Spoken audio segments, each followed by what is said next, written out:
Bapa di surga, di dalam nama Yesus kami bersyukur, kami berterima kasih untuk segala berkat, limpah rahmat, anugerah, kasih setia, penyertaan, perlindungan Tuhan dalam setiap hidup kami. Kami ada sebagaimana kami ada merupakan anugerah Tuhan yang tidak terhingga. Dan kami bersyukur juga kalau kami boleh mengikuti peribadahan di tempat ini. Oleh sebab itu kami berdoa, biarlah kiranya Tuhan tutup bungkus semua kami dengan kuasa darah Yesus. Roh Kudus memimpin peribadahan ini dari awal, pertengahan hingga akhir.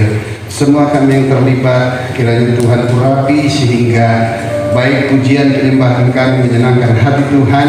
Dan sebentar hamba Tuhan yang akan menyampaikan kebenaran sabda firman-Mu, pengurapan dari tempat yang maha tinggi, sehingga boleh menyampaikan firman-Mu, tegur kami, nasihati kami, serta berikan solusi dalam setiap kehidupan kami. Terima kasih Bapa di surga, dan kami berdoa biarlah kiranya kuasa Tuhan melawat menjamah kami semuanya.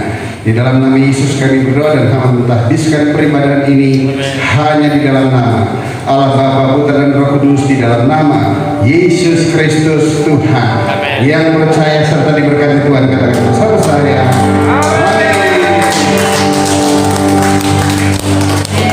Amin. Puji Tuhan. Bapak Ibu nggak mau maju ke depan lagi? Nggak apa-apa? Ya, oke. Ya, puji Tuhan. Mari silakan kita semua bangkit berdiri Bapak Ibu. Ibadah kita malam hari ini sudah dibuka dengan doa. Boleh lihat kiri kanan buka belakangmu. Katakan shalom Tuhan. Amin. Puji Tuhan.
sama-sama katakan amin.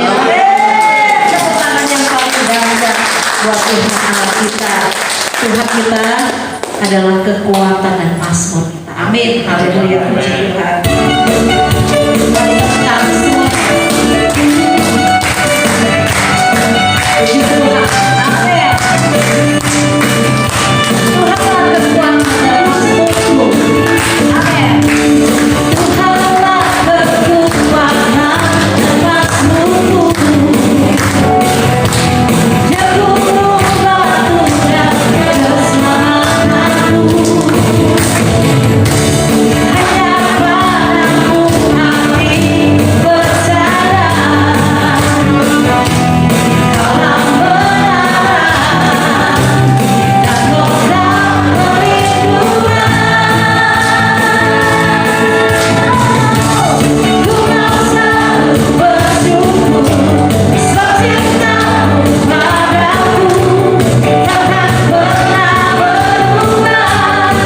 Hatiku percaya walau bumi bergoncang, gunung-gunung beranjak, namun kasih setiamu tak pergi dariku. Amin.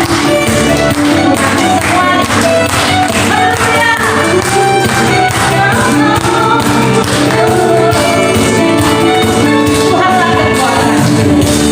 Tuhanlah kekuatan dan mazmurku. Dia gunung batu dan keselamatanku. Hanya padamu hatiku percaya. Kaulah penerang dan program perlindungan. Ku mau selalu bersyukur sebab cintamu padaku takkan pernah berubah. Hatiku percaya walau bumi bergoncang, gunung-gunung beranjak, namun kasih setiamu tak pergi kepada kepala.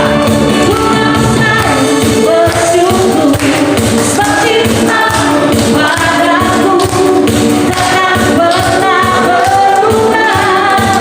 Hatiku percaya walau bumi bergoncang, gunung-gunung beranjak, namun kasih setiamu tak pergi. Katakan sekali lagi. Ku mau selalu bersyukur sebab cintamu padaku takkan pernah berubah. Hatiku percaya walau bumi bergoncang, gunung-gunung beranjak, namun kasih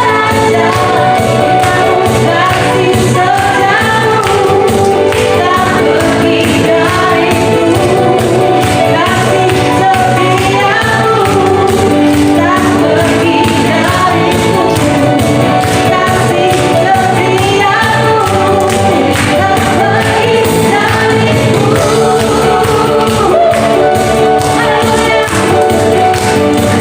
Kasih setiamu tak pergi dariku. Kasih setiamu tak pergi dariku. Bapak Ibu silakan duduk kembali. Kita persiapkan hati kita untuk mendengarkan firman Tuhan. Saya percaya Tuhan sudah mengutus hambanya di tempat ini. Dan saya yakin Tuhan mau berbicara buat setiap kita. Ada hal yang luar biasa yang Tuhan rindu sampaikan buat setiap kita. Siapkan hatimu lebih lagi. Tuhan terima kasih Bapa. Kau kekuatan dalam hidup kami Tuhan. Engkau yang meneguhkan setiap kami Tuhan. Dia akan satu. Terima kasih Yesus. Haleluya. Terima kasih Yesus. Kami percaya bukan karena melihat, tapi karena firman-Mu yang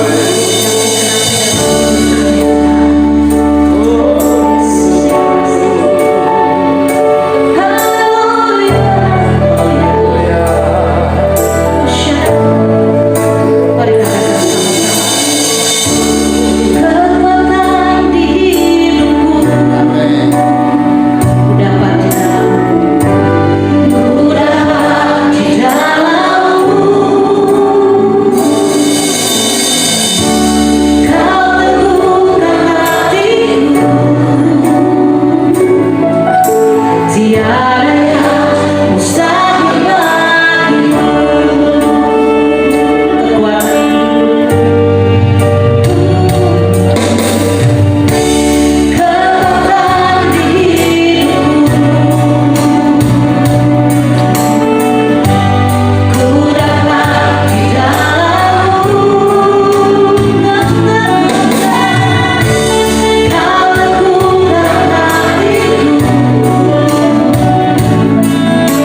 tidak pernah berubah.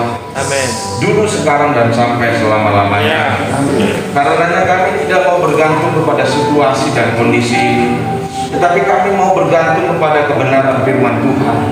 Karena situasi dan kondisi ini bisa berubah, tapi kebenaran firman-Mu tidak pernah berubah ya Bapak. Amin. Kami bersyukur buat semua kebaikan Tuhan. Hari ini kami ada di tempat ini.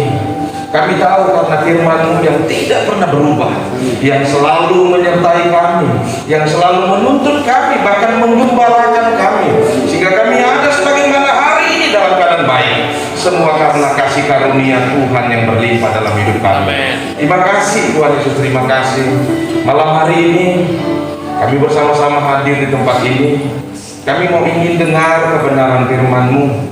Kerinduan hati kami Tuhan, berbicaralah bagi setiap kami. Amen. Pribadi lepas pribadi, Ya. sesuai dengan kebutuhan kami. Karena kami tahu Engkau Allah mengerti setiap isi hati kami. Engkau mengerti apa yang kami pikirkan. Engkau mengerti apa yang sedang kami alami. Engkau mengerti apa yang sedang kami pergumulkan ya Tuhan.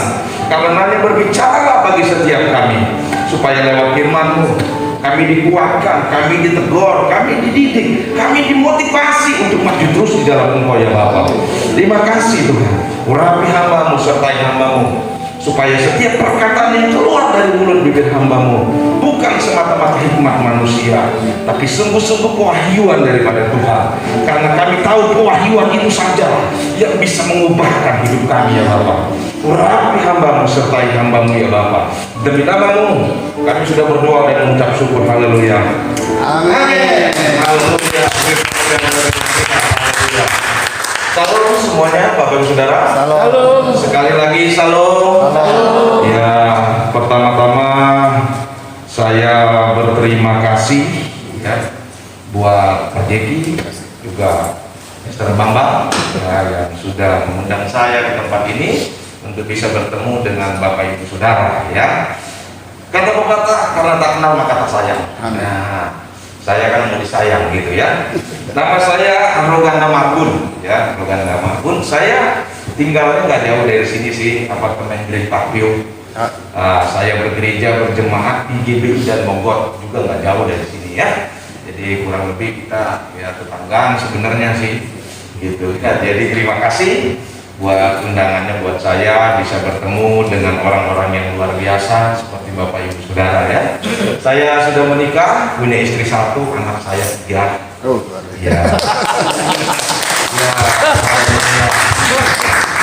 Tadinya mau ikut program pemerintah, cukup 2 anak saja, tapi ternyata kebablasan. Ya. Boleh lanjut. Boleh. Mr. Bang, boleh buka ya? Boleh. Oke. Jadi kebablasan gitu ya. Jadi anak saya sebenarnya yang nomor 2 itu sudah 14 tahun. Tiba-tiba punya adik lagi, sekarang usianya 4 tahun. Ya, jadi jaraknya cukup jauh ya. Tapi namanya diberi ya kita terima dengan sukacita. Amin. Berkat dari Tuhan gitu ya.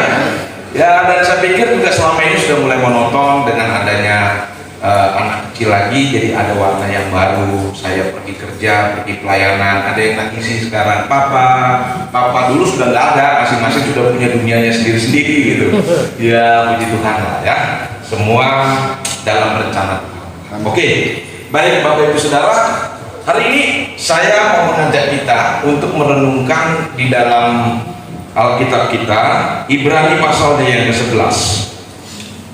Karena hari ini saya mau bicara tentang iman, ya jadi nggak janjian dan WL-nya tadi, ya lagu pengantarnya Firman itu bicara tentang iman, nggak janjian, tapi inilah rencana Tuhan. Ya. Oke, Ibrani pasal 11. Sudah. Muncul kan? Ya, oke ya. Karena ini hanya 1 ayat, saya kira kita harus baca bersama-sama ya, supaya kebagian semua. Sebenarnya ini ayatnya panjang sampai ke bawah. Tapi kalau kita baca semua waktunya nggak cukup. Kita belum kupas apa-apa, tiba-tiba sudah selesai. Time out, ya waktunya habis. Jadi supaya semuanya kebagian kita baca bersama-sama. Ibrani pasal 11 ayat 1. 1, 2, 3. Ya, iman adalah dasar dari segala sesuatu yang kita harapkan dan bukti dari segala sesuatu yang tidak kita lihat. Amin ya. Amin. Nah, saya mau bicara tentang iman yang sejati. Nah, Pak Bu, hari-hari ini banyak trennya itu KW. Betul nggak? Itu hal-hal yang KW tren, banyak sekali KW. Lagi ribut di medsos soal jam tangan KW juga kan, bahwa saling klaim nggak ada yang salah gitu ya. Lalu juga banyak yang anggota tubuh juga KW, dagu KW, bibir KW, hidung KW ya kan, jam tangan KW, tas KW, banyak sekali yang KW ya. Nah, artinya saya mau bilang begini, tidak masalah dengan yang KW itu semua, tidak ada masalah dengan itu, sah-sah saja, boleh-boleh saja. Yang penting yang satu ini tidak boleh KW. Apa itu? Iman. Yang lain boleh KW, silakan, karena tidak pengaruh buat keselamatan saudara. Tapi yang tidak boleh KW adalah iman saudara. Iman saudara harus iman yang sejati, iman yang kokoh, iman yang kuat. Kenapa saya ngomong begini, Bapak Ibu Saudara? Karena semenjak pandemi COVID, orang Kristen tuh banyak imannya yang kandas, banyak imannya yang gugur, banyak imannya yang jatuh. Kenapa? Karena tidak punya iman yang sejati. Iman yang sejati itu diuji lewat pergumulan, lewat masalah, lewat problem. Dia akan tetap kokoh berdiri, dia akan tetap kuat, dia akan tetap teguh. Kenapa? Sejati. Amin. Ya, jadi kita perlu punya iman yang sejati. Ini perlu sekali Bapak Ibu Saudara. Nah, saya mau mengajak kita untuk memahami ada beberapa prinsip-prinsip daripada iman yang sejati. Next, coba berikutnya. Nah, yang pertama itu, iman yang sejati itu punya dasar. Nah, ini dulu yang paling penting. Iman yang sejati itu punya apa? Dasar. Punya dasar. Nah ini, iman yang sejati itu punya dasar. Kalau tidak punya dasar, itu berarti bukan iman yang sejati. Karena di luar sana banyak iman. Iman yang KW juga banyak, iman Santoso juga ada, ya kan? Nah, jadi iman yang sejati yang harus kita punya, bukan iman-iman yang lain. Kalau iman yang sejati, dipastikan pasti punya dasar. Karena Alkitab kita dikatakan iman adalah dasar dari segala sesuatu yang kita harapkan dan bukti dari segala sesuatu yang tidak kita lihat. Pak, Bu, sebelum kita punya iman yang sejati, tentunya harus punya pengharapan dulu. Setuju nggak dengan saya?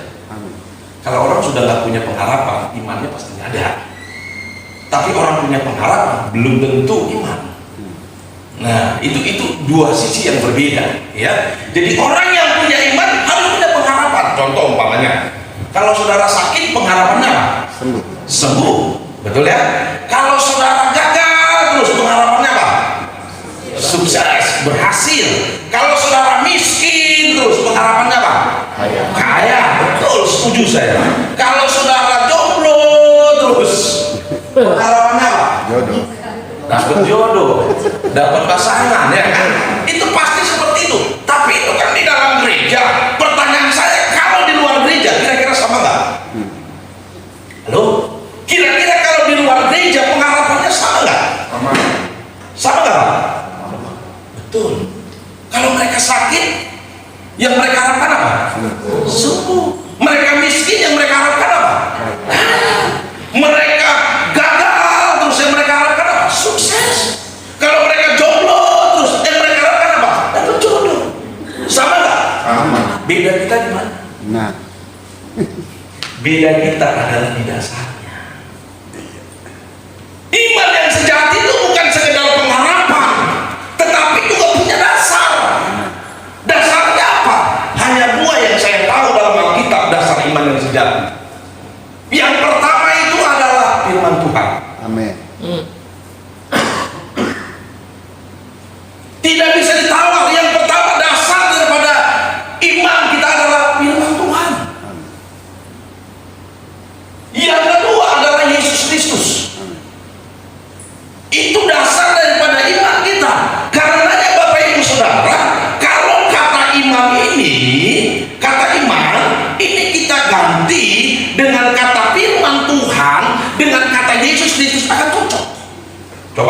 ulangi baca dari atas. Ganti kata iman dengan kata firman Tuhan. Firman Tuhan adalah dasar dari segala sesuatu yang kita harapkan dan bukti dari segala sesuatu yang tidak kita.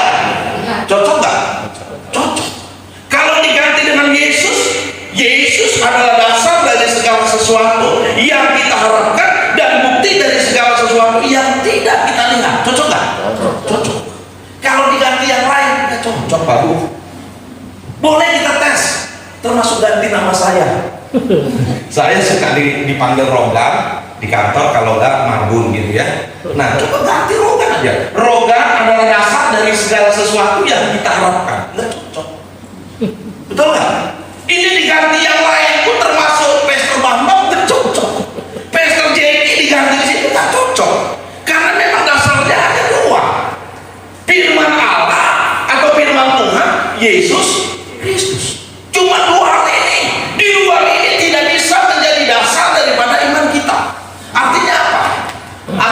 Artinya begini. Segala sesuatu yang kita doakan, segala sesuatu yang kita pergumulkan, yang kita harapkan, harus punya dasar. Sehingga itu bukan lagi menjadi sekedar ingin, tetapi menjadi iman. Amin. Beti paku antara iman dengan ingin. Diawali dengan I, diakhiri dengan N. Sama ya, ingin, iman.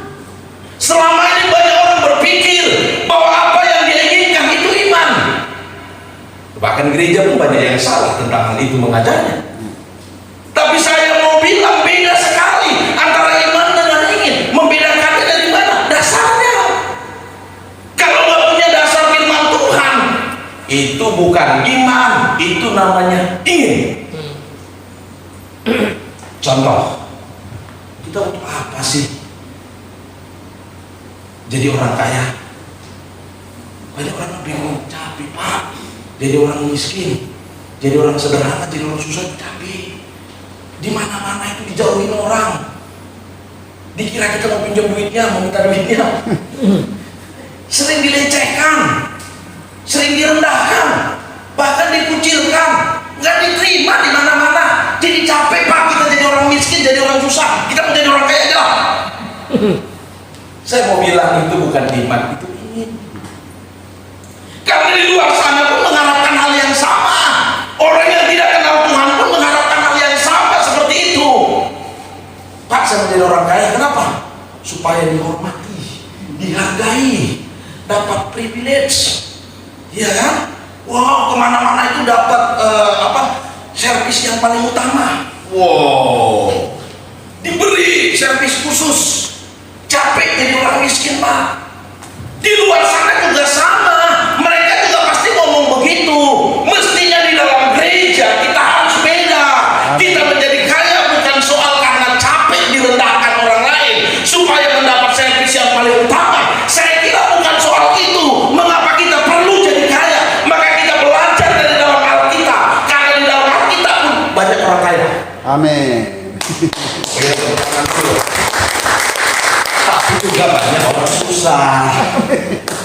Iya, kita harus balance dong. Kita jujur ngomongnya Alkitab kan memang begitu. Kalau saudara lihat Alkitab kita ini, perjanjian lama saudara akan temukan banyak sekali orang kaya. Bisa sebut semua orang-orang yang terkenal di dalam perjanjian lama itu orang kaya. Siapa? Ayo, Kahya, Salomo, apa lagi? Iya kan? Daud, apa lagi? Abraham, apa lagi? Semua mereka itu kaya. Tapi kalau saudara pindah ke dalam perjanjian baru, saudara akan temukan di sana mereka orang susah semua. Petrus, Markus, Yohanes, Andreas, saudara akan lihat mereka orang susah semua. Jadi Alkitab kita itu balance, seimbang. Nah, jadi bukan soal kaya dan miskin, ya itu maksudnya Alkitab kita ngomong. Bukan soal itu, tapi tujuannya untuk apa? Itu iman sejati kita. Maka kita boleh nggak jadi orang kaya? Boleh. Kenapa? Karena ada dasar Alkitabnya. Abraham kaya. Ketika Abraham kaya, maka dia menjadi saluran berkat bagi bangsa. Jadi kita boleh nggak jadi orang kaya? Boleh. Tapi keinginan saudara harus keinginan yang mulia sesuai dengan Alkitab. Apa itu? Amin. Karena saya percaya kalau kita hanya untuk sukses pribadi, Tuhan tidak berkehendak akan hal itu. Itu biasanya iblis. Saudara, polanya iblis tahu? Saya ingin. Self-service. Dia cuma ingin buat pribadinya. Tetapi saya percaya Alkitab tidak punya pola seperti itu. Alkitab tidak punya pola berbagi. Karena Yesus rela mati di atas kayu salib untuk berbagi kasih buat saudara dan saya. Jadi kita boleh jadi orang kaya? Boleh. Tapi bukan untuk pribadi, tapi untuk menjadi berkat bagi banyak orang. Itu punya dasar kita yang kuat. Kenapa kita sembuh? Capek, sakit, ngap-ngapan sakit. Sudah begitu harus butuh pertolongan orang lain. Mau lakukan aktivitas apa saja butuh pertolongan orang lain. Sudah begitu kita harus keluar uang ekstra. Dan semua orang zaman COVID menghindar kalau lihat orang sakit, takut kena COVID. Jadi saya nggak mau sakit, saya mau sembuh saja. Itu sama orang luar sana juga menginginkan yang seperti itu. Kita harus punya dasar alkitabiahnya supaya itu bukan sekedar keinginan tapi menjadi iman kita. Amin. Apa iman kita? Sama. Kita sembuh untuk menjadi berkat bagi banyak orang. Dan Alkitab kita juga berkata, dengan bilur-bilur Yesus kita sudah disembuhkan. Ada dasar alkitabiahnya. Yesus Kristus. Itu pola yang harus kita ikuti terus. Jadi bukan buat kepentingan pribadi. Saya percaya Tuhan tidak pernah izinkan hal yang seperti itu. Makanya Bapak Ibu Saudara, dalam diri kita ini sebenarnya Tuhan ini investasi banyak hal yang bernilai yang ada. Makanya manusia itu serupa dan segambar dengan Allah. Kata serupa dan segambar dengan Allah itu sebenarnya bukan bicara tentang fisik. Banyak orang pikir itu bicara fisik, punya tangan, punya kaki, punya mulut, punya telinga. Bukan itu pengertiannya. Tuhan kita itu tidak seperti manusia. Manusia yang seperti Tuhan. Jangan dibalik. Jadi bukan Tuhan itu punya fisik seperti kita. Tuhan itu roh. Nggak punya fisik seperti kita. Lalu apanya dong yang serupa dan segambar dengan Allah? Yang serupa dengan Allah itu adalah bicara tentang nilai, bobot, dan kualitas. Di dalam diri kita ini ketika Tuhan tiupkan nafas, ada nilai, bobot, dan kualitas Allah ditaruh, diimpartasikan di situ selain daripada kehidupan. Makanya manusia serupa dan segambar dengan Allah. Beda dengan hewan, dengan tumbuhan. Saudara lihat, hewan itu tidak ada yang bermoral, tidak punya etika, tidak bisa bersosialisasi, betul nggak? Dan hewan itu tidak ada yang cerdas, tidak ada yang kreatif, tidak ada yang inovatif. Kenapa? Ya namanya juga hewan. Kalau dia bisa cerdas, kreatif, inovatif, terus punya etika, bisa bersosial, itu namanya bukan hewan, itu manusia. Makanya teori evolusi Charles Darwin menurut saya sama sekali gagal. Karena menurut Darwin kita dari kera. Oh salah banget. Kita ini serupa dan segambar dengan Allah. Sudah lihat hewan itu. Hewan itu yang monoton. Contoh umpamanya ya. Kalau dia sapi, itu setiap hari polanya sama. Dia pergi ke padang rumput, lalu ketemu rumput digigit, dikunyah, telan. Besok lakukan yang sama. Seterusnya lakukan yang sama. Punya pola lain nggak? Enggak. Begitu terus. Coba kalau manusia mau makan, bosan.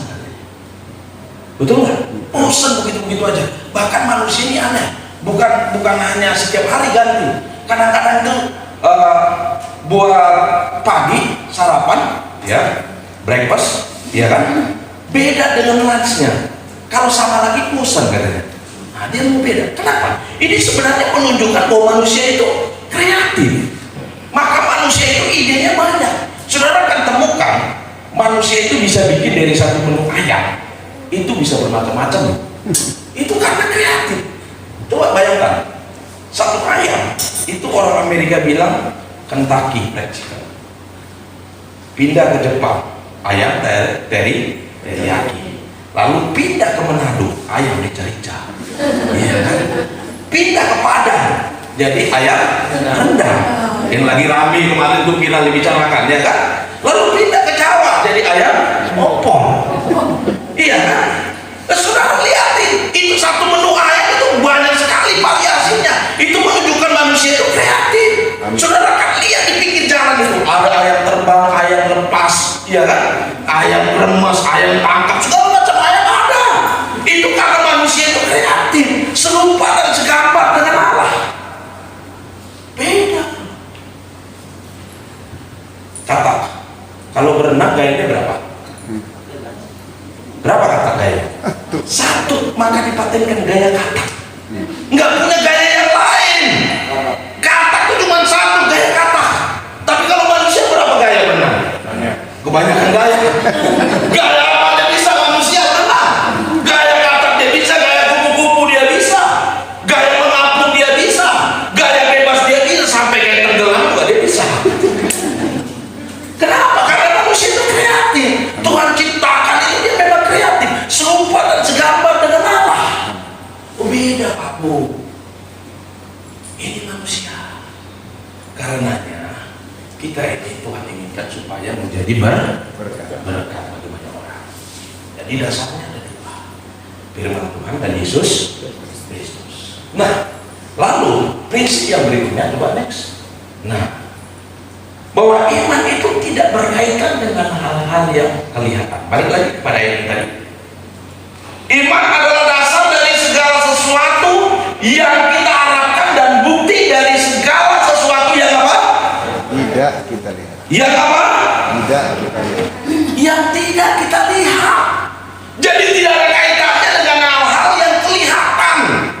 Namun seringkali yang kita gunakan untuk alat ukur seseorang itu beriman atau tidak beriman dari hal-hal yang kelihatan. Iya Pak ya?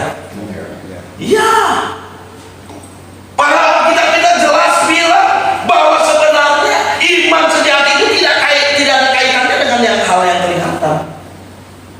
Maka orang berani bilang begini, sudah lama jadi orang Kristen, hidup kok kontrak terus. Punya rumah dong. Tuh pergi ke Pantai Mutiara, banyak rumah bagus-bagus. Doain itu, kelilingi tumpang tangan. Kalau rubuh kayak tembok Yeriko gimana? Tidak security. Kenapa salah konsep? Iman itu tidak diukur dari hal-hal yang kelihatan. Saudara tahu, Paulus ngontrak Paulus. Makanya dia bisa berpindah-pindah dari satu tempat ke tempat yang lain. Karena dia ngontrak. Paulus itu kan pergi berangkat dari satu tempat ke tempat yang lain untuk memberitakan Injil. Tapi saudara bisa bilang Paulus itu nggak punya iman. Saya mau bilang Paulus itu raksasa iman. Amin. Oh ya, saudara tahu setengah dari perjanjian baru ditulis oleh Paulus. Saudara bisa lawan. Setengah dari perjanjian baru itu ditulis Paulus. Saudara mau bilang Paulus sudah punya iman? Wow, punya iman. Besar bahkan imannya. Saya cuma mau bilang iman tidak bisa diukur dari hal-hal yang kelihatan. Amin. Seringkali kan orang menghakimi dari hal-hal yang kelihatan. Begitu sakit kena kutuk. Iya kan? Begitu sakit dosanya apa? Dosanya apa? Ada lagi pendeta yang salah ngomong. Jemaatnya sekali nggak ke gereja, naik motor, terus dia jatuh. Pendetanya hakimi, Tuhan nggak gereja, Tuhan marah. Saya kadang-kadang sampai bingung, kok Tuhanku digambarkan sekejam itu sih. Saya pikir satu kali nggak gereja tangannya kiri ke sleo, dua minggu nggak gereja kanan kiri, 1 bulan sama kaki-kakinya semua ke sleo. Kejam sekali. Jadi sesat karena diukur dari hal-hal yang kelihatan. Saudara mau tahu, Paulus itu sakit duri dalam daging sampai mati, penyakitnya nggak sembuh. Saudara mau bilang Paulus nggak punya iman? Saya nggak berani. Justru saya bilang Paulus sangat beriman. Waktu Paulus sakit, kira-kira Paulus berdoa nggak? Doa. Setahu saya baca Alkitab minimal 3 kali Paulus berdoa. Tapi Tuhan cuma jawab, Paulus, cukuplah kasih karunia-Ku untukmu, karena di dalam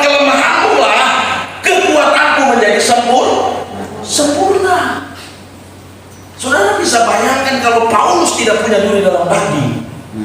Paulus itu menjadi orang paling sombong. Karena secara manusia dia sempurna.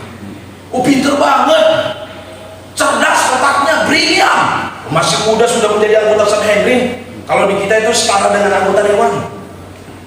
Mestinya kan anggota dewan itu dulu-dulu itu orang-orang yang punya pengalaman banyak. Punya pengalaman banyak gitu ya. Orangnya bijak gitu. Tapi ternyata Paulus masih muda. Sudah bisa duduk di anggota Sanhedrin. Kenapa? Karena orang cerdas. Bahkan dia memimpin, dia mempengaruhi banyak orang untuk membunuh orang Kristen. Pengaruhnya besar sekali. Ini orang kalau nggak ditangkap Tuhan, wow, ini bahaya. Karena orang ini hebat sekali. Saudara, sengaja ada seperti itu untuk membuat Paulus tetap setia di dalam Tuhan dan bergantung kepada Tuhan. Satu ketika Paulus pernah lagi berkhotbah seperti ini. Dia mengajar. Tiba-tiba salah satu dari peserta yang mendengarkan khotbahnya dia ngantuk. Ngantuk. Jatuh dia dari loteng. Tiba-tiba mati. Namanya Etikus. Mati. Nah, Paulus datang. Lalu Paulus mulai doain dia. Tumpah tangan. Tiba-tiba Etikus bangkit kembali dari kematiannya. Wow, supranatural. Saudara mau bilang imannya kecil, imannya besar ini. Maka saudara hati-hati kalau dengar khotbah, jangan sampai ngantuk. Kalau saudara ngantuk jatuh mati. Percayalah, saya belum punya iman seperti Paulus untuk membangkitkan saudara.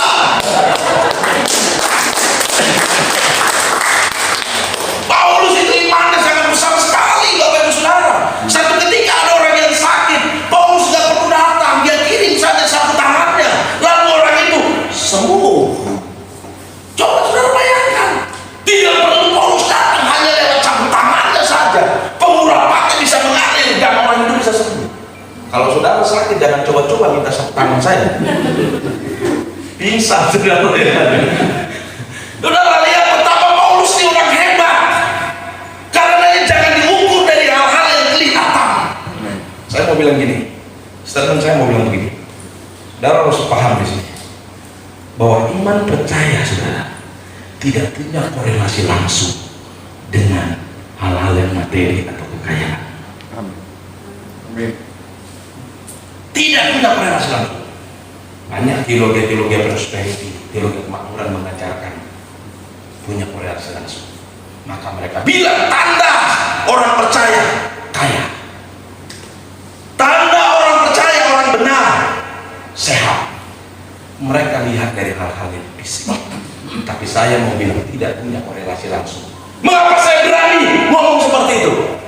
Karena begini, kalau memang iman percaya kita punya korelasi langsung dengan hal-hal yang materi, mestinya orang kaya di muka bumi ini, bahkan di Indonesia, beragama Kristen. Tapi faktanya, kira-kira orang Kristen nggak orang kaya di muka bumi ini? Enggak. Atau di Indonesia? Enggak. Bahkan saudara tahu ada yang cukup menyeramkan, bahkan orang tidak percaya Tuhan pun ada yang kaya. Ateis, kaya. China itu ateis, betul? Kaya, bahkan lebih kuat sekarang daripada Amerika. Lalu mau bilang apa? Kita harus tahu bahwa tidak punya korelasi langsung. Tapi ada nggak sumbangsinya iman Kristen kita? Ada. Orang Kristen itu mestinya harus lebih dari orang yang tidak kenal Tuhan. Amin. Oh iya, kenapa? Karena kita punya sumber inspirasi itu tadi yang tidak terbatas. Jadi bukan hanya kita kerja rajin, kerja keras, tapi kita juga pintar, cerdas, yang datang daripada pewahyuan Tuhan. Itu membuat kita berbeda daripada orang-orang lain yang tidak percaya Tuhan. Amin. Kalau orang Kristennya benar, mestinya bisa. Amin. Tapi sayangnya kan orang Kristen yang nggak serius seperti itu pada Tuhan. Fokusnya hanya ke yang materi saja. Kalau fokusnya ke Tuhan, saya percaya hal yang materi Tuhan tambahkan, Tuhan berkati dalam hidup kita. Jadi saya cuma mau bilang gini, iman percaya saudara itu mestinya tidak mendiskon kerja keras saudara. Kristen tuh kadang-kadang bikin malu. Cukup berdoa saja, nggak perlu kerja keras. Oh, siapa yang ngajari begitu? Karena kita ngajari Toraib dan Labora, bekerja sambil berdoa. Ada bagian Tuhan, ada bagian kita. Sinergi antara ilahi dan insani itu ada di dalam kehidupan kita untuk memperoleh sebuah berkat atau kesuksesan. Sinergi dua hal itu. Kalau saudara hanya mengandalkan Tuhan tanpa kerja keras, saudara bunuh kawin itu namanya. Bim salah bim, abrakadabra. Jadi jangan dikaitkan dengan hal yang kelihatan. Kenapa saya ngomong gitu, saudara? Supaya saudara imannya jauh lebih kuat lah. Amin. Jangan gampang goyah. Artinya sedikit doang nggak dijawab udah ngambek, nggak datang lagi ke PD Taman Surya, iya kan? Sedikit doang sakit nggak sembuh, ngambek nggak ikut lagi di PD Taman Surya. Nggak ada gunanya. Itu imannya iman KW. Iman yang sejati itu nggak seperti itu. Karena iman itu sebenarnya bukan tiket untuk membuat Tuhan tidak punya pilihan, hanya menjawab doa kita. Itu bukan iman. Tapi mestinya iman itu adalah kekuatan yang ekstra daripada Tuhan untuk kita mampu mengikuti apa yang menjadi kehendak dan rencana Tuhan dalam hidup kita. Amin. Itu iman yang sejati. Supaya kita nggak gampang kecewa, Bapak Ibu Saudara. Wow, manise ikut Yesus. Amin. Saya senang lagu-lagu dulu, walaupun memang kecenderungan ekstrim ke sebelah. Sekarang ekstrim ke sebelah kirinya lagi, nggak berimbang. Kalau sekarang ini materialistis. Kalau dulu memang kelewatan terlalu menjauh dari dunia. Ya, menjauh dari dunia, sehingga mereka itu nggak nonton televisi, nggak baca media, koran begitu. Bahkan kalau dia wanita nggak perlu make up gitu. Aneh-aneh itu zaman dulu itu. Ya, kalau menurut saya itu juga jadi manusia planet kalau dia begitu tuh. Aneh itu justru kan.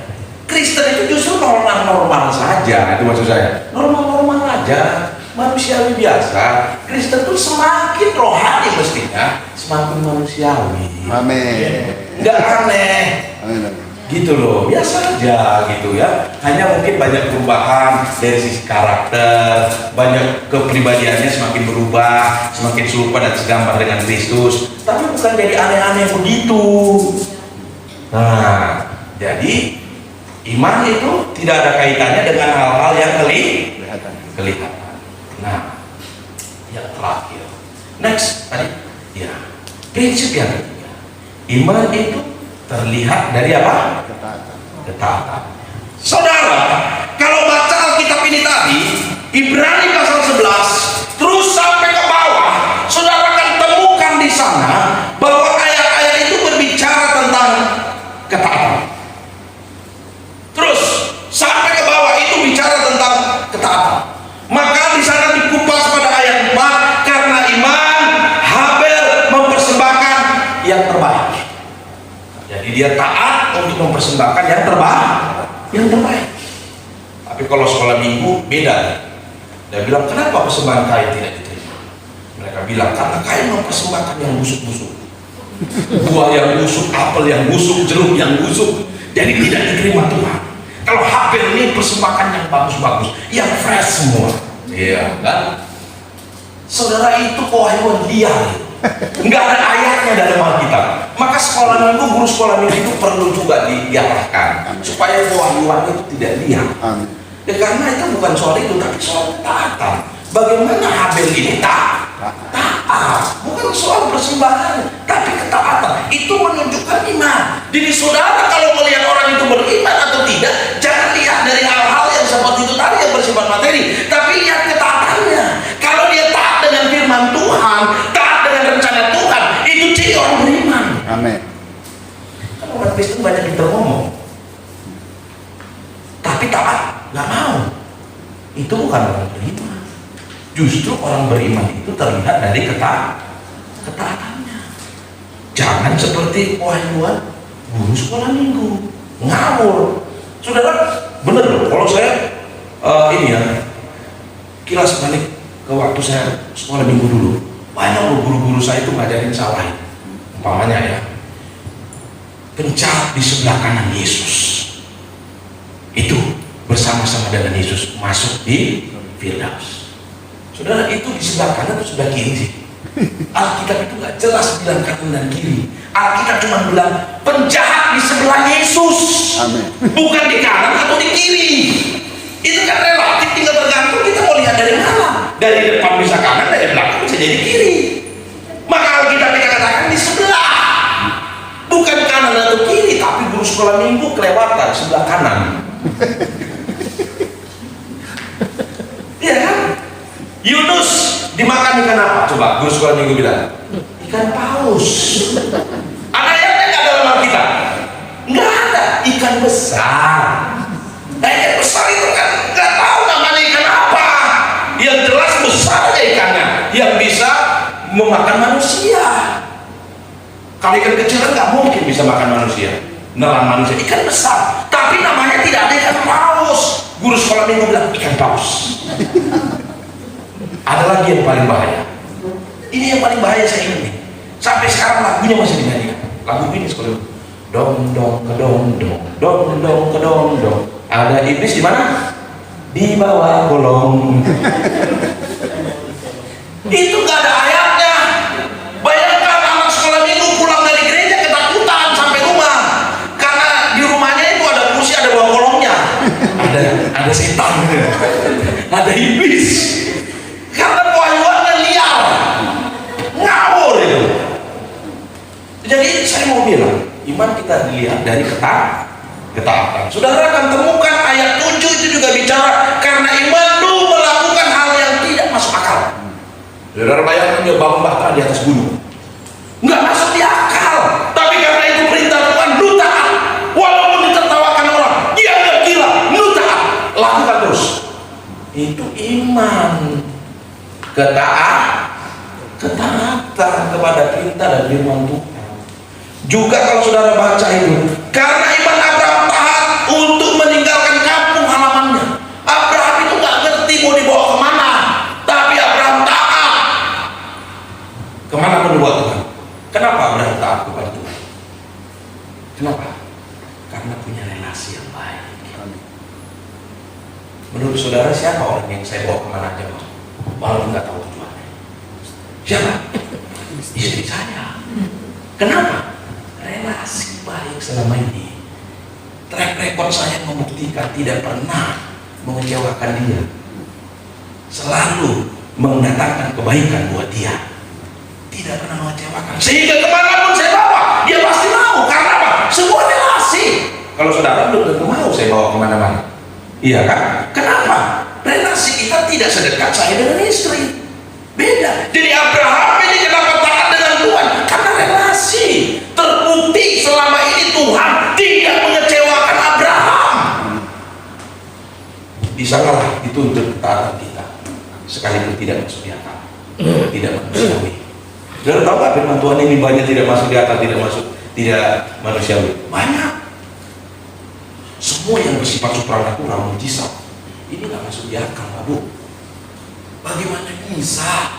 Wah, saudara bayangkan, laut Teberang, laut Merah, itu bisa terbelah, lalu seluruh bangsa Israel lewat dengan kering. Nggak mungkin bisa lewat. Maka mereka yang teologi liberal, mereka ubah bukan Red Sea, tapi mereka ubah menjadi Red Sea. Red Sea dirubah menjadi Red Sea, itu maksud saya, ya. Jadi kalau Red Sea itu artinya lautan ilalang. Kalau lautan ilalang kira-kira bisa nggak dilewati? Bisa. Ya bisa, apalagi sekelas bola kan diterabas sama si bola. Lewat ya. Tapi kan ayat firman Tuhan katakan, ayat selanjutnya katakan bahwa setelah bangsa Israel lewat, lalu Musa mengangkat tongkatnya, seluruh tentara Mesir itu hanyut digulung air dengan kereta kudanya. Nggak sesuai. 5 roti, 2 ikan, sisa 12. Masuk akal, nggak masuk di akal karena banyak sisanya daripada modal awalnya. Itu nggak masuk di akal. Maka kelompok-kelompok teologi liberal mereka bilang ini bisa masuk di akal, bisa. Gimana caranya? rotinya roti buaya. Kayaknya orang Betawi ini, bukan orang Yahudi ya. Roti buaya. Ikannya ikan paus. Mereka lupa kalau ayat itu bilang Andreas minta modal itu, modal utamanya itu dari seorang anak kecil. Pertanyaan saya, pertanyaan kita, pertanyaan selanjutnya, besar mana ikan paus atau anak kecil? Iya, bisa ikan paus gak mungkin dia bisa bawa. Tapi demi untuk bisa memuaskan logikanya dia bilang ikan paus, roti buaya. Saya mau bilang Pak, itu benar-benar mujizat supranatural dari Tuhan. Itu betul-betul mujizat dan supranatural dari Tuhan. Nah, kita harus percaya dengan itu, walaupun tidak masuk di akal, tidak manusiawi juga banyak. Ditampar di kiri, kasih di kanan. Manusiawi enggak? Enggak. Kita akan bilang yang manusiawi itu begini Pak, ditampar di kiri, nyalas pakai tangan pukul tangan kanan, pok, satu sama bro. Iya kan? Mengampuni berapa kali yang kita katakan? 70 kali 7 kali. Kalau yang manusiawi berapa kali? Nah, bener Pak, 3 kali. Karena ada lagunya Pak ya. 1 kali kau sakiti tidak mengapa, 2 kali kau sakiti juga tidak mengapa. Tapi jangan sampai 3 kali. Batasnya hanya 3. Tapi Alkitab kita katakan 70 kali 7 kali. Pak, Bu, banyak tidak masuk di akal, banyak tidak manusiawi. Tapi saya mau bilang kalau kita punya iman sejati, harus taat kepada firman Tuhan yang tidak masuk di akal dan tidak manusiawi. Amin. Karena waktunya sudah habis, maka saya simpulkan. Next, ini lembaran Pak. Manusiawi ini. Ya. Ini manusiawi Pak ya. Manusiawi. Kesimpulannya, yang paling penting itu sebenarnya bukan iman yang besar. Selama ini kita pikir paling penting itu iman yang besar loh. Betul nggak? Harus punya iman yang besar. Saudara tahu, iman besar orang yang di Korea Selatan itu banyak yang hanyut di kali. Pernah hanyut di kali karena ada KKN. Mereka beriman seperti Petrus. Mereka berjalan di atas air yang lagi banjir, mati. Karena Petrus kan diperintahkan Tuhan, Petrus, marilah padaku. Ini nggak disuruh Tuhan, cuma modal iman besar. Mereka lewat, konyol, mati hanyut. Yang paling penting itu sebenarnya bukan iman yang besar, tetapi iman yang benar. Tidak peduli seberapa besar imanmu, kalau yang kamu imani keliru. Nah ini ya, kalau yang kamu imani keliru, maka imanmu akan goyah. Maka banyak orang goyah. Lalu sekalipun imanmu kecil dan mungkin ada keraguan di dalamnya, selama imanmu benar, maka engkau akan baik-baik saja.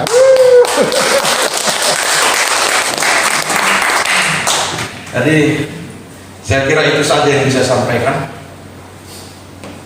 malam hari ini, Bapak Ibu Saudara. Kiranya menjadi berkat buat Amin. kita, supaya ke depan kita menjadi Kristen yang sejati, punya iman yang sejati, tidak gampang digoyahkan oleh situasi dan kondisi. Nah, situasi dan kondisi ini bisa berubah-ubah, tapi saya percaya kalau kita punya iman yang sejati, kita pasti akan selalu muncul sebagai pemenang. Karena saya percaya Tuhan selalu ada bersama. Amin. Mari tundukkan kepala, saya mau berdoa kita. Terima kasih buat kebenaran firman Tuhan malam hari ini yang sudah disampaikan. Bapa, Engkau tahu keterbatasan hamba-Mu sebagai manusia. Tetapi aku minta malam hari ini, biar Roh Kudus menyempurnakan dalam setiap hati teman-teman, Bapak Ibu jemaat Tuhan yang ada di tempat ini. Kau jamah hati dan pikiran mereka ya Tuhan. Terangi dengan Roh Kudus Tuhan, sehingga firman Tuhan ini tidak berlalu demikian saja, tetapi boleh bertumbuh bahkan berbuah dalam hidup mereka, sehingga mereka menjadi anak Tuhan yang kuat, anak Tuhan yang taat, anak Tuhan yang loyal, anak Tuhan yang setia, anak Tuhan yang taat. Bagaimanapun situasi dan kondisinya, mereka tidak tergoyahkan, tetapi semakin hari mereka akan semakin kuat, karena ada kekuatan Tuhan yang mengalir dalam hidup mereka ya Bapak. Malam ini hamba-Mu berdoa buat mereka, kuatkan dan teguhkan hati mereka ya Bapak. Kalau ada hari ini mereka yang berbuat berat, Tuhan tolong berikan kelegaan buat mereka. Kalau ada di antara mereka hari ini yang sedang punya masalah, Tuhan berikan hikmat buat mereka sehingga mereka bisa menyelesaikan setiap masalah mereka ya Bapak. Kalau ada di antara mereka yang punya sakit hati, hamba-Mu berdoa, berikan kelemah lembutan buat mereka. Taruhkan kasih yang daripada Tuhan dalam hidup mereka, sehingga apapun yang terjadi dalam hidup mereka, mereka tetap setia kepada Tuhan. Tuhan Yesus, Engkau tidak pernah meninggalkan mereka ya Bapak. Materaikan kebenaran firman sehingga menjadi berkat buat kami. Demi nama-Mu kami sudah berdoa dan mengucap syukur. Haleluya. Amin.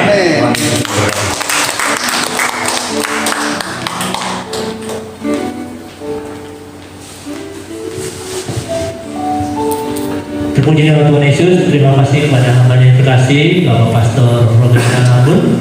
Begitu luar biasa Tuhan Yesus memberkati Pak. Tiba saatnya bagi kita untuk berdoa cepat, tapi sebelumnya saya ingin minta waktu 5 menit. Jadi betapa hari ini saya merasakan betul ketika keinginan Tuhan itu melebihi kerinduan saya untuk datang beribadah. Tuhan punya banyak cara untuk membuat saya tetap hadir di persekutuan. Saya ulangi, ketika keinginan Tuhan itu lebih besar dari kerinduan saya untuk beribadah, Tuhan punya banyak cara untuk saya tetap datang pada hari ini. Sebenarnya hari ini saya punya rencana, bukan punya rencana, memang saya tidak akan datang bersama istri dan anak-anak. Kami sekeluarga sedang mengalami sakit, dulu batuk, demam ya. Jadi sampai sekarang pun saya masih keringatan seperti ini ya. Jadi saya tadi izin pulang dari kantor lebih awal. Saya punya rencana, saya setiba di kantor, setiba di rumah, saya akan WhatsApp Pak Diki, saya minta izin, saya tidak datang bersama istri dan anak-anak karena sedang tidak sehat. Jadi saya sudah berencana itu, jadi tiba di rumah, sampai di apartemen jam 5 kurang, tiba-tiba tetangga saya sudah di depan pintu berkata kepada saya, "Kok setiap hari Rabu kan ada kebaktian ya kalau nggak salah?" "Betul, saya mau datang kok." Saya kaget. Kalau saya tidak datang, lalu tetangga saya menawarkan diri untuk datang, itu bukan hal yang buat saya, itu hal yang benar, itu pasti salah. Jadi saya tidak bisa menolak ketika tetangga saya yang sudah lama kita tawarkan untuk ikut ibadah, tiba-tiba menawarkan diri untuk datang beribadah. Saya ingin mengatakan secara manusiawi, saya akan mengatakan, "Kok maaf, hari ini saya sedang tidak enak badan, saya tidak akan datang." Tapi saya tidak bisa berkata seperti itu.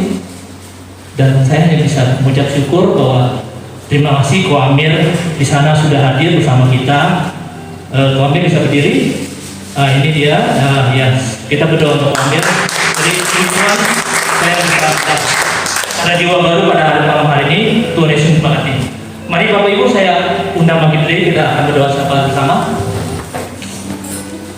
Bapa kami yang berkata di dalam kerajaan surga, yang kami imani dan kami sembah di dalam nama Tuhan Yesus Kristus yang merupakan dasar dari segala sesuatu yang kami harapkan dan bukti dari segala sesuatu yang kami tidak lihat. Kami percaya Tuhan, Kau telah hadir bersama kami di tengah-tengah kami pada malam hari ini. Terima kasih untuk lawatan-Mu Tuhan. Dari awal, pertengahan hingga selesai ibadah kami, Tuhan sudah melawat kami dengan luar biasa. Melalui pujian penyembahan yang telah kami naikkan kepadamu, biarlah menjadi pujian yang harum di hadapan-Mu Bapa. Kami juga sudah terberkati dengan firman-Mu yang telah disampaikan oleh hamba terkasih Bapak Uganda Marbun. Begitu luar biasa Tuhan kembali mengingatkan kami bahwa kami tidak perlu untuk iman yang besar untuk mendapatkan segala sesuatunya, tapi iman yang benar. Engkau mengajarkan demikian. Terima kasih Bapak. Berkati hamba-Mu Tuhan, berkati pelayanannya dimanapun hamba-Mu melayani. Tuhan pakai dengan luar biasa. Setiap perkataan, pikiran, perbuatannya itu selalu menjadi teladan bagi umat-Mu. Berkati jiwa istri dan anaknya Tuhan, berkati kehidupannya, cukupkan apa yang menjadi kebutuhan hamba-Mu ini Tuhan.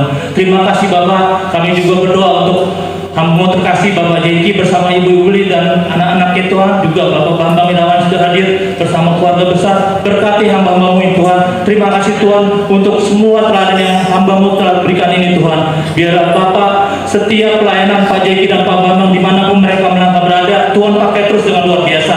Berikan kekudusan Tuhan, menjadikan setiap pikiran, perkataan, perbuatannya menjadi teladan untuk kami semua. Kiranya Tuhan mengaruniai mereka banyak jiwa boleh diselamatkan. Terima kasih Bapak untuk setiap pengorbanan yang mereka berikan, baik materi, pikiran maupun materi dan kerja keras mereka sehingga untuk terbentuknya persekutuan doa ini.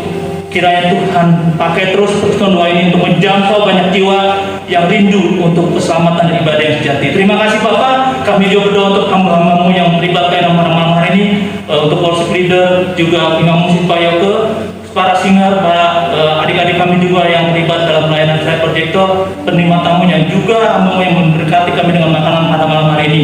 Tuhan kiranya perhitungkan semua yang mereka kerjakan malam hari ini sebagai upaya yang besar di surga. Terus promosikan mereka Tuhan, pelayanan mereka Tuhan lebih level ke level yang lebih tinggi lagi. Terima kasih Bapak. Untuk kami juga berdoa untuk umat yang telah hadir di tengah-tengah pada malam hari ini Tuhan. Kiranya Tuhan terus berikan kerinduan kepada kami Bapak, kerinduan untuk terus hadir beribadah, terus rindu untuk mencari wajah-Mu Tuhan. Kiranya Tuhan kami hamba-Mu, jemaat-Mu yang sakit kiranya Tuhan sembuhkan, yang berbeban berat Tuhan pulihkan, yang terikat Tuhan lepaskan.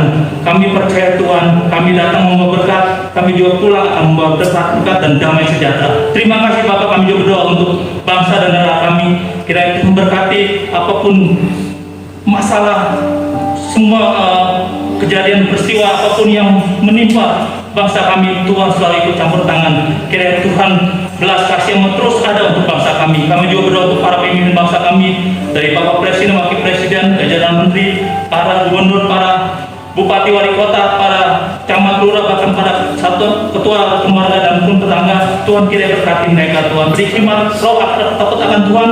Biarlah setiap kebijakan peraturan yang mereka putuskan itu untuk semua kebaikan umat-Mu juga. Terima kasih Bapak. Kami juga berdoa untuk hamba jemaat yang tidak dapat hadir pada malam hari ini.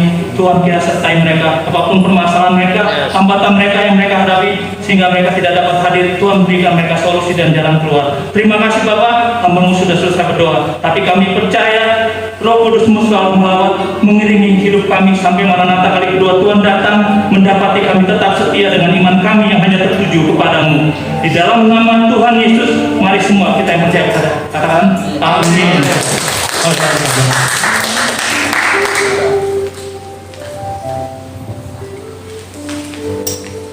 Silakan sebentar.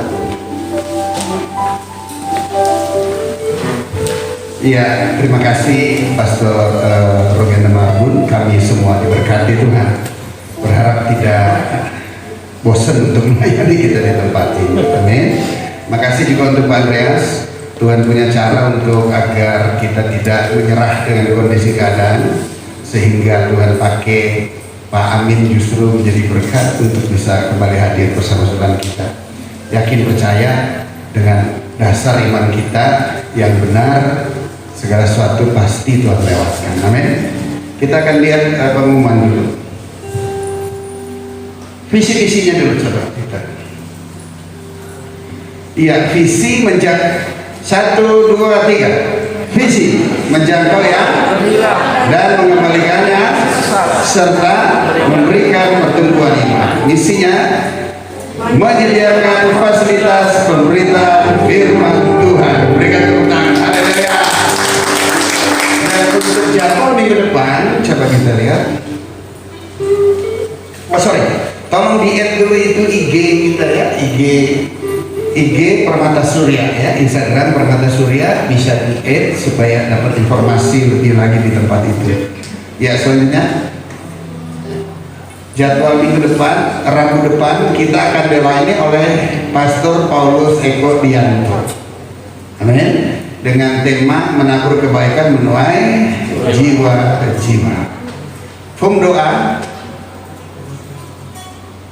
Iya, ada formulir doa. Jika ada pergumulan dan ada sesuatu yang ingin didoakan, Bapak Ibu bisa mengisi formulir form doa PD Permata Surya.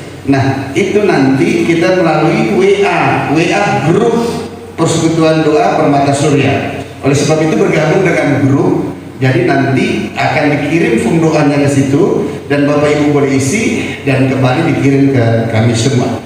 semua form doa rahasia aman. Haleluya. Amin. Jadi jangan takut meminta pergumulan doa, sampaikan, saya pastikan semuanya aman. Tidak ada satupun orang lain yang tahu. Itu urusan saya dengan Tuhan. Saya sendiri habis doain, gua nggak mau ingat lagi. Amin. Saya serahkan semuanya kepada Tuhan. Oke? Form doa ini jika ada permohonan doa nanti kita akan berikan ke WA group PD ya. Nanti kalau ini diisi, Pak saya agak gaptek belajar. Haleluya. Amin. Sekarang gampang tinggal isi, jadi nggak pakai form doa yang diisi-isi. Tapi sekarang ini jadi sebentar jadi. Oke? Oke, ada lagi? Ada lagi? Cukup ya? Oke, kalau cukup mari kita berdoa. Bapa di surga, terima kasih untuk lawatan-Mu. Kami semua diberkati dengan firman-Mu. Terima kasih Tuhan. Engkau tidak melihat kepada iman kami yang besar, tapi kami mempunyai iman yang benar, yang merupakan dasar Yesus Kristus dan firman-Mu. Terima kasih Bapa di surga. Kami akan menyudahi peribadahan kami. Namun sebelumnya kiranya Tuhan memberkati kami.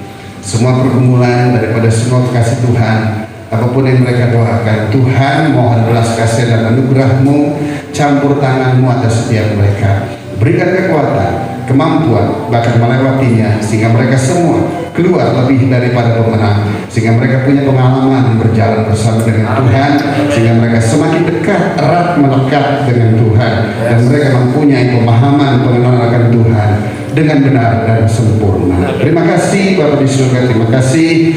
Kekasih Tuhan, mari saya undang bagi berdiri. Haleluya. Arahkanlah hati dan pikiran kepadanya dan terimalah berkat dari tempat yang maha tinggi. Tuhan memberkati engkau dan melindungi engkau. Tuhan menyinari engkau dengan wajahnya dan memberikan engkau kasih karunia. Tuhan senantiasa menghadapkan wajahnya kepadamu dan memberikan engkau damai sejahtera, anugerah, kasih karunia dari Tuhan Yesus Kristus, kasih Allah Bapa yang maha sempurna, serta penyertaan, perlindungan, pemeliharaan dan penghiburan daripada kuat kuasa Roh Kudus menyertai kita semua dari saat sekarang ini hingga Tuhan Yesus datang yang kedua kali.